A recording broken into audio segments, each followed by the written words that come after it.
తిరిగి వార్తలకు స్వాగతం.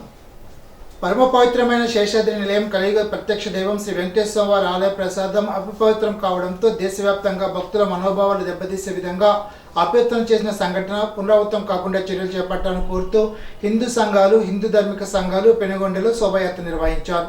వాసవి కన్యకా పరమేశ్వర ఆలయం నుండి చెన్నకేశ్వర స్వామి ఆలయం వరకు ఈ శోభయాత్ర హరినామ సంకీర్తనతో సాగింది. భక్తులు నగరేశ్వర స్వామికి అభిషేకాలు నిర్వహించి ఒకరోజు దీక్ష చేపట్టిన హిందూ బంధువులు గ్రామపుర వీధుల్లో శోభయాత్ర నిర్వహించారు. హిందూ సాంప్రదాయాన్ని పవిత్రను కాపాడుకోవాల్సిన ప్రభుత్వాలు హిందూ దేవాలయ పరిరక్షణకు కృషి చేయాలని హిందూ సంఘాలు డిమాండ్ చేశాయి.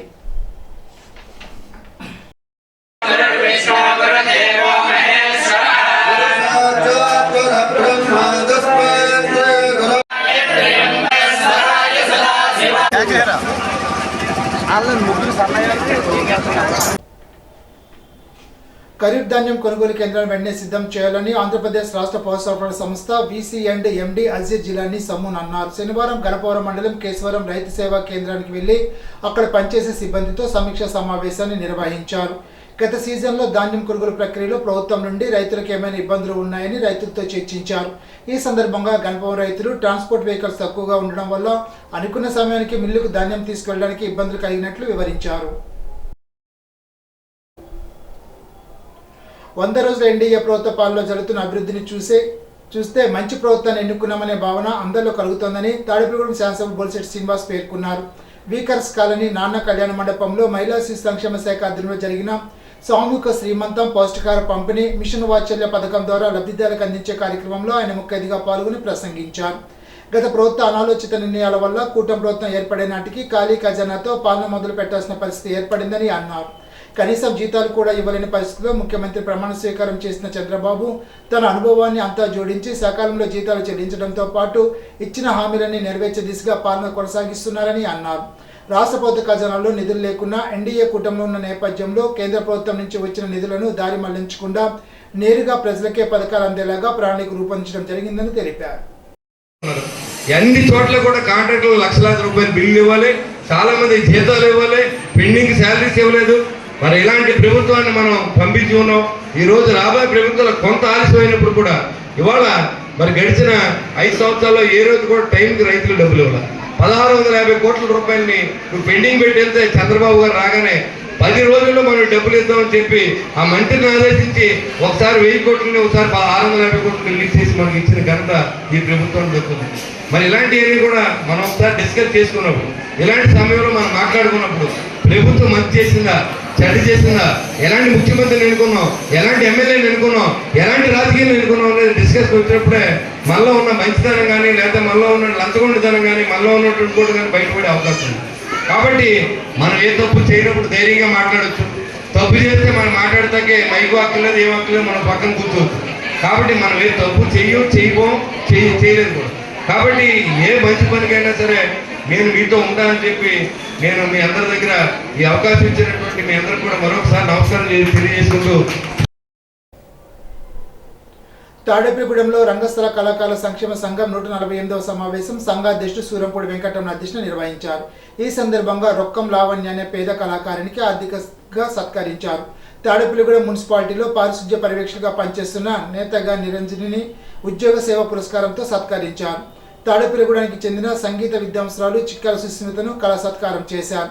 గౌరవ సత్కారకారి Prabhakara Balaji, Korireddy Srinivas, K Venkatachalam, G Nagamani, Jyusula Kesavarao, D Virajanand, doctor S Ashok Kumar, Gummalu Srihari, Chandravada Ramu తదితరులు పాల్గొన్నారు. ఉభయ గోదావరి జిల్లాలో ఆల్ ఇండియా లాయర్స్ జిల్లా కమిటీ సమావేశం తాడేపల్లిగూడెం బార్ అసోసియేషన్లో శనివారం జరిగింది. ఆల్ ఇండియా లాయర్స్ యూనియన్ రాష్ట్ర గౌరవ అధ్యక్షుడు దిగుపాటి రాజగోపాల్ సమావేశంలో ముఖ్య అతిథిగా పాల్గొని మాట్లాడారు. న్యాయవాదులకు ఉచిత ఆరోగ్య కార్డులు రాష్ట్ర ప్రభుత్వం మంజూరు చేయాలని, నూతన క్రిమినల్ చట్టాలపై జిల్లాలో అవగాహన సదస్సు నిర్వహించాలని, జిల్లాలో ఐలు కార్యక్రమాన్ని విస్తృతపరచాలని, స్థానిక సమస్యలపై కార్యక్రమాలు నిర్వహించాలని తీర్మానించారు. ప్రజలంతా సుఖ సంతోషాలతో బాగుండాలనేదే ప్రభుత్వ ప్రధాన లక్ష్యమని ఉండి ఎంపీపీ ఇందుకూరి శ్రీహరి నారాయణరాజు తెలిపారు. పెద్దపుల్లేరులో మన ఇల్లు మన గౌరవం గ్రామ సర్పంచ్ కర్ణం పార్వతి అధ్యక్షతన శనివారం నిర్వహించారు. ఎంపీపీ శ్రీహరి నారాయణరాజు మాట్లాడుతూ గత ప్రభుత్వం ఇళ్ల స్థలాలు ఇచ్చి ఇల్లు మంజూరు చేసిందని తెలిపారు. వీరిలో ఇల్లు నిర్మించుకున్న చోట రహదారులు, డ్రైనేజీ, విద్యుత్ వంటి సౌకర్యాలు సమకూరాయని వివరించారు.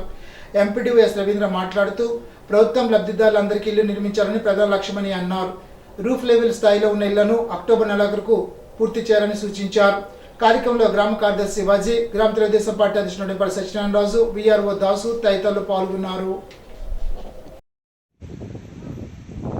ఈ మండలం పెదబీరు గ్రామంలో మన ఇల్లు మన గౌరవం గౌరవ ముఖ్యమంత్రి గారు స్టార్ట్ చేశారు. మరి గవర్నమెంట్ అంతకుముందు గవర్నమెంట్ స్థలాలు ఇచ్చారు. మరి ఈ గవర్నమెంట్ కూడా ప్రతిదీ కూడా అన్ని చూసుకుని లబ్ధిదారులు వెంటనే ఇల్లు కట్టుకుంటే కనుక బ్రహ్మాండమైన సదుపాయాలు అన్నీ కూడా చూపిస్తున్నారు. అలాగే కలిసిపూడి చూస్తున్నాం మనం. కొన్ని మండలాల్లో కొన్ని విలేజెస్ తయారైనాయి. మరి ఆ విలేజ్లో ఇల్లు కట్టుకున్నాక సిమెంట్ రోడ్డు, ఎలక్ట్రిసిటీ, పైప్ లైన్లు కూడా ప్రతి ఇంటికి కూడా బ్రహ్మాండంగా చేశారు. అది దయవించి మీరు ఏదో రకంగా ఇప్పుడు మనకి తండ్రిదండ్రులు స్థలం ఇస్తారు, ఏదో రకంగా కష్టపడి రూపాయి పాప బయట నుంచి సంపాదించి ఇల్లు కట్టుకుంటున్నాం మనం. అలాగే మీరు కూడా దయచేసి ప్రభుత్వాలను ఎవరిని కూడా నిందించవద్దు. అలాగే ప్రభుత్వాలు అన్నీ కూడా మీరు అందరూ కూడా బాగుండాలని చెప్పి పిల్లలతో సహా కులాసాగా ఉండాలని ఉద్దేశంతో ప్రభుత్వాలన్నీ కూడా మేము మీ గురించి శ్రద్ధ వహిస్తున్నారు. కాబట్టి మీరు ఎక్కడో చోట కష్టపడి ముందు ₹1,00,000 ఖర్చు పెట్టి చేసుకున్నారు అనుకోండి, తర్వాత గవర్నమెంట్ నుంచి మీకు ₹1,80,000 ఇస్తుంది. అలాగే వేరే లోన్లు ఇప్పుడు అందరూ కూడా మాకు చెప్పారు, సెక్రటరీ గారు అందరూ కూడా చెప్పారు. కాబట్టి ఏది వచ్చినా మీకు ముందుగా మీకు సహకారం చేస్తామని చెప్పి ఎంపీపీగా నేను మీకు చెబుతున్నాను. ఆక్వా రంగంలో రైతుల వారికి ఎదుర్కొంటున్న సమస్యలకు ప్రభుత్వాలు ఇటు అసోసియేషన్లు సమైక్యంగా కృషి చేసిన అవసరం ఉందని ఆంధ్రప్రదేశ్ రాష్ట్ర చేపల రైతు సంఘ అధ్యక్షులు తాడినాడ బాబు తెలిపారు. ఉండి కోట్ల ఫంక్షన్ హాల్లో India international aquaculture expo chief editor Nazir ఆధ్వర్యంలో జరిగిన కార్యక్రమంలో ఆయన రైతులను ఉద్దేశించి మాట్లాడారు. ఆక్వా రంగంలో ప్రపంచంలో అనేక మార్పులు చోటు చేసుకుంటున్నాయని తెలిపారు. నాణ్యమైన ఉత్పత్తుల మెరుగుదలకు తీసుకొచ్చిన చర్యలపైన రైతులకు సరైన అవగాహన అవసరమని తెలిపారు. Suryamitra Exim private limited MD ఇరింగ్ సూర్యారావు మాట్లాడుతూ ఇండియాలో డొమెస్టిక్ మార్కెట్ డెవలప్ చేయాల్సిన అవసరం ఎంతైనా ఉందని అన్నారు. అప్పుడే రైతులు పండించిన ఉత్పత్తులు స్థిరమైన ధర లభిస్తోందని తెలిపారు. భవిష్యత్ తరాలకు మంచి మార్గం వేయాలంటే మరిన్ని నూతన నిర్ణయాలు తీసుకోవాలని కోరారు. ప్రధాని నరేంద్ర మోడీ, ముఖ్యమంత్రి చంద్రబాబు నాయుడు, ఉప ముఖ్యమంత్రి పవన్ కళ్యాణ్ ఆధ్వర్యంలో కేంద్ర రాష్ట్ర ప్రభుత్వాలు భవిష్యత్తులో మంచి నిర్ణయాలు తీసుకుంటాయని ఆశాభావాన్ని వ్యక్తపరిచారు. కార్యక్రమంలో ఆర్గనైజింగ్ నజీర్తో పాటు పలు సంస్థల ప్రతినిధులు పాల్గొని రైతుల సందేహాలను నివృత్తి చేశారు. నమస్కారం. ఈరోజు ఆక్వా ఇంటర్నేషనల్ ఫేర్కి ఆర్గనైజర్స్కి అట్లాగే రైతు సోదరులకి మరి ఇండస్ట్రీతో ముడిపడిన అందరూ ప్రతి ఒక్క వ్యక్తులకి మనస్ఫూర్తిగా అభినందనలు, నా నమస్కారాలు. ఈవేళ మా ఏజెండా సూర్యమిత్ర అనేది ఒక 25 సంవత్సరాలు అంటే సిల్వర్ జూబ్లీ చేసుకున్న సంస్థగా మరి ఎన్నో ఒడిదుడుకుల నుంచి బ్లాక్ టైగర్ కాడించి సముద్రంలో సీడ్ పడే కాడించి ఈ స్థాయి దాకా ఉన్నాం. ఇక్కడ Suryamitra agenda exports highest top 10లో ఉన్నామనే కానీ ఏదైతే రైతులు కానీ ఈ సెక్టర్ మొత్తం కూడా ఎవరో హ్యాపీగా లేరు. ఎందుకు లేరంటే దీనికి ఒక డైరెక్షన్ అనేది లేదు.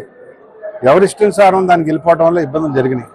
అయితే ఇప్పుడు సమయం ఏంటంటే మన భారతదేశంలో డొమెస్టిక్ మార్కెట్ని డెవలప్ చేసి రైతులకి స్టేబుల్ ప్రైస్, ఇప్పుడే రైతు సోదరులు ఉన్నారు, ఆ తర్వాత వారి యొక్క అభిప్రాయం తెలియజేస్తారు మీకు, దాన్ని నిలబెట్టగలిగితే గిట్టుబాటు ధర స్టేబుల్గా ప్రైస్ ఉండటం జరుగుతుంది. అందుచేత సూర్యమిత్ర ఈ సంస్థ నెక్స్ట్ లెవెల్కి భారతదేశం అంతా కూడా మన డొమెస్టిక్ మార్కెట్ని డెవలప్ చేయాలని, అలాగే వారు ముఖ్యంగా ఈవేళ రైతులు చాలామంది కోరుతున్నారు, మీరు ఫీడ్ బిజినెస్లో కూడా రావాలంటే నేను చెప్పాను, అది త్వరగా మేనేజ్మెంట్తో ఆలోచించి నిర్ణయం తీసుకుంటాను. ఎందుకంటే రిక్వైర్మెంట్స్ మారిపోతున్నాయి. ముఖ్యంగా మీరు అందరూ ఆలోచించవలసింది, తరాలు మారిపోతున్నాయి, జనరేషన్ మారిపోతుంది, టెక్నాలజీ మారిపోతుంది. అందుచేత రేపు పొద్దున్న ఇదే food ready to eat food, అలాగే మీల్ కిట్స్ అంటే మనకు frozen meal kit, shrimp biryani లేకపోతే షింప్ కర్రీ, ఈ ఫ్యూచర్లో కిచెన్స్ కూడా ఉండవు మన ఇళ్లలో, టోటల్ కిచెన్లెస్ అయిపోయే పరిస్థితి కూడా ఉంది. అందుచేత నెక్స్ట్ 30 yearsకి టార్గెట్ చేయాలంటే రైతులు కానీ ఎక్స్పోర్టర్లు కానీ అలాగే వివిధ రకమైన ఈ ఆక్వా ఇండస్ట్రీ సరిపడా వ్యక్తులందరూ కూడా మంచి సహకారం కావాలి. దేవాలయాల్లో దర్శన టికెట్ల ధరలు రద్దు చేసి పూర్తిగా ఉచితం చేయాలని పలువురు హిందూవాదులు ప్రభుత్వం డిమాండ్ చేశారు. శనివారం ఉండి శివాలయం నుండి పెదవంతిన సెంటర్ మీదుగా వెంకటేశ్వర ఆలయం వరకు ర్యాలీ నిర్వహించి మానవహారం చేపట్టారు. ఈ సందర్భంగా వారు మాట్లాడుతూ తిరుపతి లడ్డూను కల్తీ జరిగిందని రాష్ట్ర ముఖ్యమంత్రి చంద్రబాబు నాయుడు స్పష్టం చేశారని, దీనిపై సిబిఐ విచారణ జరిపించాలని వారు కోరారు. ఇటీవల కాలంలో ఆలయాలు సందర్శించాలంటే సామాన్యులకు తీవ్ర ఇబ్బందులు తప్పట్లేదని, ఆలయాల్లో దర్శనం టికెట్ల రేట్లు, ప్రసాదం రేట్లు విపరీతంగా పెరిగిపోయాయని, వెంటనే హిందూ ఆలయాల్లో ధరను అదుపు చేయాలని, అన్య మతస్థులను విధులకు అనుమతి లేకుండా చేయాలని కోరారు. కార్యకులు సన్నిధిరాజు చలపతిరావు, నల్లా ప్రసాద్, కాగిత మహంకాళి, మునురు శ్రీహర్రాజు, సచివాడ వాసు, కర్రి శ్రీను, మోపిదేవి హరి, మహిళలు తదితరులు పాల్గొన్నారు. తెలియవచ్చేది ఏంటంటే మత్స్యపూర్ణ మధుసూదన హర గోవింద హరి గోవింద గోకుల నందన గోవింద గోవింద హరి గోవింద గోకుల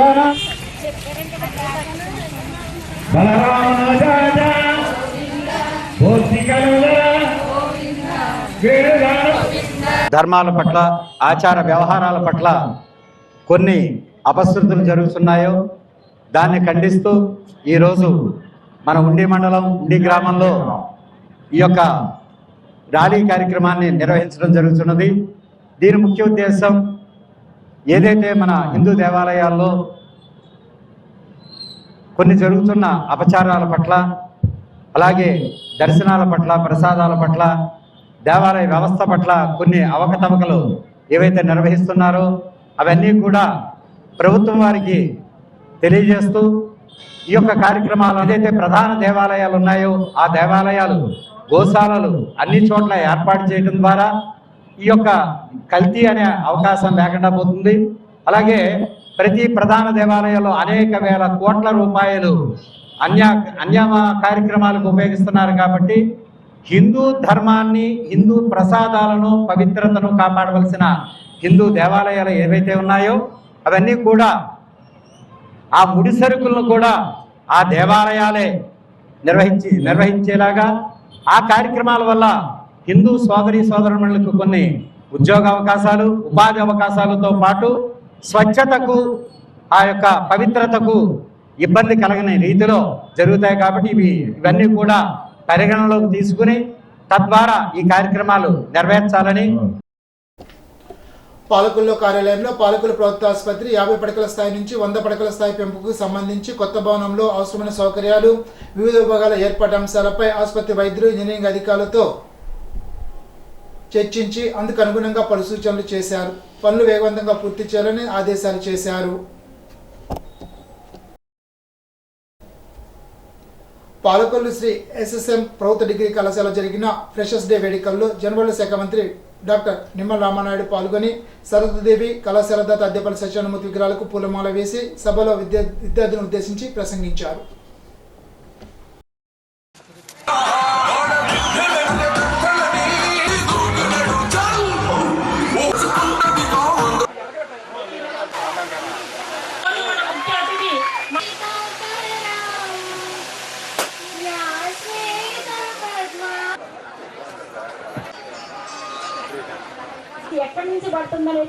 మీ అందరికి కూడా ఈ ఫ్రెషర్స్ డే శుభాకాంక్షలు ముందుగా మీ అందరికి కూడా తెలియజేసుకుంటూ ఉన్నా.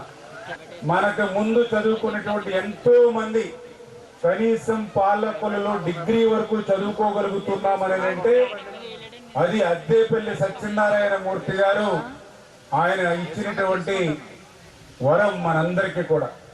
ఏదైతే ఈవేళ ఒక కార్పొరేట్ కాలేజీకి కానీ, ఒక కార్పొరేట్ స్కూల్కి కానీ పోతే అక్కడికి ఇక్కడికి నేను గమనించింది ఏంటంటే అక్కడ చదువుకునే వాళ్ళు అక్కడ పిల్లలు ఉంటే ఇక్కడ చదువుకునేటువంటి పిల్లలు ఈ గవర్నమెంట్ కాలేజీల్లో ఉండేటువంటి పరిస్థితి. అంచేత అటువంటి చదువుకునేటువంటి మరి మంచి పిల్లలు ఉన్నటువంటి మన ASNM కాలేజీలో మరి రేపు భవిష్యత్తులో మరింత ఉన్నతమైన స్థాయికి మీరు వెళ్ళాలనేటువంటి విధంగా ఒక అంబేద్కర్ గారు కానీ, ఒక అబ్దుల్ కలాం గారు కానీ, ఇట్లా ఎంతో మంది, అమెరికా ప్రెసిడెంట్ అబ్రహం లింకన్ ఆయన కూడా వీధి లైట్ల కింద చదువుకున్న వ్యక్తి. అంటే ఇట్లా చరిత్రలో ఎంతో ఉన్నత స్థాయి కలిగినటువంటి ఎంతో మంది మరి ఈ రకంగా మరి ఇటువంటి స్కూల్స్ నుంచి, కాలేజీ నుంచి వచ్చిన వాళ్ళే. సాగునీటి సంఘాల ఎన్నికలు సిద్ధమవుతోందని, ప్రభుత్వం నవంబర్ మొదటి వారం నాటికి ఎన్నికలు పూర్తి చేస్తామని, గత 5 ఏళ్ల వైసీపీ పాలనలో నిర్వీర్యమైన సాగునీటి వ్యవస్థను గాడిలో పెట్టి ప్రతి చివరి ఎకరం వరకు సాగునీరు అందేలాగా సాగునీటి సంఘాల ప్రాతినిధ్యంతో ఇరిగేషన్ శాఖ పనిచేస్తుందని మంత్రి నిమ్మల రామానాయుడు అన్నారు. రైతు సమస్యను గుర్తించి ముఖ్యమంత్రి చంద్రబాబు నాయుడు సాగునీటి వ్యవస్థకు పునర్జీవనం తీసుకురావాలని నిర్ణయించి ప్రతి చివరి ఎకరం వరకు సాగునీరు అందేలాగా సాగునీటి సంఘాల ప్రాతినిధ్యంతో ఇరిగేషన్ శాఖ ప్రణాళికబద్ధంగా పనిచేస్తోందని తెలిపారు. పత్రికేయ మిత్రులందరికీ కూడా ముందుగా నమస్కారాలు తెలియజేసుకుంటూ, గత వైసీపీ పాలనలో వ్యవసాయంలో సాయం అనే పేరు తప్ప ఎక్కడ కూడా ఆ రైతులకు అందనటువంటి పరిస్థితి, దుస్థితి గత 5 సంవత్సరాల పాలనలో మనందరం కూడా చూసాం. అందుకే ఈరోజు ఎన్డీఏ ప్రభుత్వంలో రైతే రాజుగా, రైతే ఈ యొక్క దేశానికి ఒక వెన్నెముక అనేటువంటి భావనతో మళ్ళీ ఈరోజు ఆ రైతాంగాన్ని కాపాడుకోవాలి, వ్యవసాయాన్ని రక్షించుకోవాలి అని అంటే ఏదైతే ఇరిగేషన్ శాఖ ఏదైతే ఉందో ఆ ఇరిగేషన్ శాఖకు సంబంధించినటువంటి ఆ సాగునీటి వ్యవస్థలో రైతులకు కూడా ప్రాతినిధ్యం కల్పించాలనేటువంటి ఆలోచనతో ఏదైతే గత 5 సంవత్సరాల వైఎస్ఆర్సీపీ పాలనలో నిర్వీర్యమైపోయినటువంటి ఆ యొక్క సాగునీటి వ్యవస్థనంతా కూడా మళ్ళీ గాడిలో పెట్టాలని అంటే రైతుల భాగస్వామ్యం అవసరం అనేటువంటి ఆలోచనతో చంద్రబాబు నాయుడు గారి యొక్క నిర్ణయం ప్రకారం ఏదైతే ఈ యొక్క సాగునీటి సంఘాల ఎన్నికలను నిర్వహిస్తూ జీవోను విడుదల చేయడం జరిగింది. అతి తొందరలోనే నవంబర్ మొదటి వారంలోగా ఏదైతే ఈ యొక్క సాగునీటి సంఘాల ఎన్నికలను పూర్తి చేయాలనేటువంటి ఆలోచనతో ఉన్నాం. తగిన విధంగా అధికారులకు కూడా ఆదేశాలు కూడా ఇస్తున్నామని చెప్పి తెలియజేసుకుంటూ ఉన్నా. ఎందుకంటే ఏదైతే ఈ యొక్క అధికారులకు వచ్చినటువంటి ఈ 3 నెలల్లో 100 రోజుల్లో రాష్ట్రం అంతా కూడా ఈ ప్రాజెక్టులు కానీ, బ్యారేజీలు కానీ, రిజర్వాయర్లు కానీ, మరి చెరువులు కానీ, కాలువలు కానీ, డ్రైన్స్ కానీ ఎక్కడ పరిశీలించినా కూడా 5 సంవత్సరాల వైఎస్ఆర్సీపీ చేసినటువంటి పాపం అంతా కూడా ఈరోజు శాపంగా రైతుల పాలిట కనిపిస్తున్నటువంటి పరిస్థితి. ఎక్కడ చూసినా కూడా మరి గట్లు కానీ, అదేవిధంగా షట్టర్స్ కానీ, ఏదైతే వీటికి సంబంధించినటువంటి పూడిక పనులు కానీ, మరమ్మతులు కానీ ఎక్కడా కూడా ఒక్క పని నోచుకోకపోవడం మాట నుంచి వాటిని పర్యవేక్షించేటువంటి సాగునీటి సంఘాలు కూడా లేకపోవడంతో మరి గత 5 సంవత్సరాల్లో నిర్వీర్యమైపోయినటువంటి ఇరిగేషన్ వ్యవస్థకి ఈ సాగునీటి సంఘాల ఎన్నికల ద్వారా మళ్ళీ ఒక పునర్జీవనం మరి సాగునీటి వ్యవస్థకు తీసుకొస్తాం. మళ్ళీ మెరుగైనటువంటి ఇరిగేషన్ వ్యవస్థని ద్వారా రైతులకి మరింత సేవలు అందించేటువంటి భాగంగానే ఈ సాగునీటి సంఘాల ఎన్నికలను మరి తీసుకొస్తున్నామనే విషయాన్ని కూడా మీ ద్వారా తెలియజేసుకుంటూ ఉన్నాం. చంద్రబాబు చేసిన పాపాన్ని ప్రక్షాళన చేసేందుకు పార్టీ అధ్యక్షులు వైఎస్ జగన్మోహన్ రెడ్డి ఆదేశాల మేరకు శనివారం నర్సాపురం రాజగోపాల స్వామి దేవస్థానంలో పశ్చిమ గోదావరి జిల్లా వైఎస్ఆర్ కాంగ్రెస్ పార్టీ అధ్యక్షులు ముదినూరి ప్రసాదరాజు పూజలు నిర్వహించారు.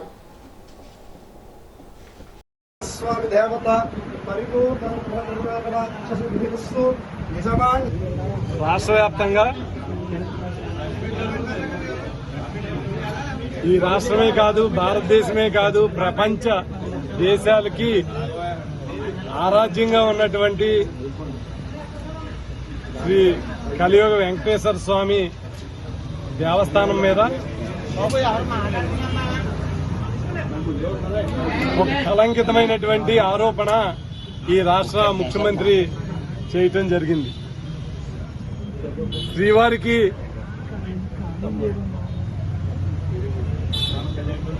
దేవస్థానంలో తయారు చేసేటువంటి లడ్డు కల్తీ జరిగిందని, దాంట్లో వాడేటువంటి నెయ్యి కల్తీ జరిగిందని, దీని ద్వారా అపవిత్రం అయిందని చంద్రబాబు నాయుడు గారు ఆరోపణ చేయటం జరిగింది. ఇవాళ మీరు వారం రోజులుగా చూస్తూ ఉన్నారు, ఎంతో మంది భక్తుల యొక్క మనోభావాలు దెబ్బతింటం, ఆందోళన చెందటం, ప్రతి ఒక్కరు కూడా ఏంటి పరిస్థితి అని ఆలోచనలో పడటం జరిగింది. వాస్తవాలు ఏంటో ప్రతి ఒక్కరూ తెలుసుకోవాల్సినటువంటి అవసరం ఉంది. దీన్ని దర్యాప్తు చేయవలసినటువంటి అవసరం ఉంది. జగన్మోహన్ రెడ్డి గారు వెంటనే ప్రెస్ మీట్ పెట్టి ఇది ఏదో ల్యాబ్ టెస్టా లేకపోతే రాష్ట్ర స్థాయి ఎంక్వైరీయా కాదు, ప్రధాని గారికి లెటర్ రాసి ఒక సిట్టింగ్ సుప్రీంకోర్టు జడ్జి చేత ఎంక్వైరీ కానీ, ఒక సిబిఐ ఎంక్వైరీ కానీ దీని మీద వేసి వాస్తవాలు ఏంటో వెలికి తీయాలని. ఇప్పుడు తూర్పుగోదావరి జిల్లా వార్తలు. పెరువెల మండలం ముక్కమల గ్రామానికి చెందిన వనసర్ల రాణి, ఆమె కుమార్తె చంద్రిక, వాసంతి లక్ష్మి పుట్టింటికి వెళ్తానని చెప్పి ఎక్కడికో వెళ్లిపోయినట్లు భర్త వనసర్ల జానకిరాముడు పెరువెల పోలీసులకు ఫిర్యాదు చేశారు. చుట్టుపక్కల గ్రామాలు, బంధువుల ఇంటి వద్ద వెతికినా కనిపించలేదని పోలీసులు తెలిపారు. వారి ఆచూకీ తెలిస్తే పెరువెల పోలీస్ స్టేషన్ నెంబర్ 9440796642కు తెలియచేయాలని కోరారు. రాజమండ్రి హోటల్ ఆనంద్ రెసిడెన్సీలో తూర్పుగోదావరి జిల్లా యువజన శ్రామిక రైతు కాంగ్రెస్ పార్టీ అధ్యక్షునిగా చెల్లిపోయిన శ్రీనివాస వేణుగోపాలకృష్ణ ప్రమాణ స్వీకార కార్యక్రమంలో నిడదవోలు నియోజకవర్గ వైఎస్ఆర్సీపీ పార్టీ మాజీ ఎమ్మెల్యే జి శ్రీనివాస్ నాయుడు పాల్గొని అభినందనలు తెలిపారు. వివిధ నియోజకవర్గాల మాజీ ఎమ్మెల్యేలు, నిడదవోలు నియోజకవర్గ వైఎస్ఆర్సీపీ నాయకులు, కార్యకర్తలు పాల్గొన్నారు. ఇప్పుడు ఏలూరు జిల్లా వార్తలు. రైతాంగ సంస్థ పరిష్కారం కోసం ఉద్యమాలే మార్గమని అఖిల భారత కిసాన్ సభ జాతీయ సహాయ కార్యదర్శి టి సాగర్ చెప్పారు. శనివారం ద్వారకా తిరుమలలోని శ్రీకృష్ణ యాదవ కళ్యాణ మండపంలో ఆంధ్రప్రదేశ్ రైతు సంఘ రాష్ట్ర స్థాయి కార్యకర్తల శిక్షణ తరగతులు 2వ రోజు నిర్వహించారు. కార్యక్రమానికి ఆంధ్రప్రదేశ్ రైతు సంఘ జిల్లా కార్యదర్శి కె శ్రీనివాస్ అధ్యక్షత వహించారు. పలు రైతాంగ సమస్యలు చర్చించారు. ముఖ్య అతిథిగా విచ్చేసిన టి సాగర్ మాట్లాడుతూ దేశంలో జరిగిన రైతాంగ ఉద్యమ చరిత్రను వివరించారు. జంగారెడ్డిగూడెం, లక్కవరం మేజర్ పంచాయతీలో చేపల చెరువు పాటదారుడైన వైసీపీ నాయకుడు పంచాయతీకి ఇంకా కట్టవలసిన బకాయిలు కట్టలేదని చేపల లోన్ను పంచాయతీ సెక్రటరీ సిబ్బంది అడ్డుకున్నారు. ఈనాటి బంగారు మాట. ప్రమాదాన్ని ముందుగా ఊహిస్తే సగం అధిగమించినట్లే. థామస్ పుల్లార్. ఈ వార్తలు ఇంతటితో సమాప్తం. తిరిగి బిజినెస్లో కలుసుకుందాం. అంతవరకు సెలవు. నమస్కారం.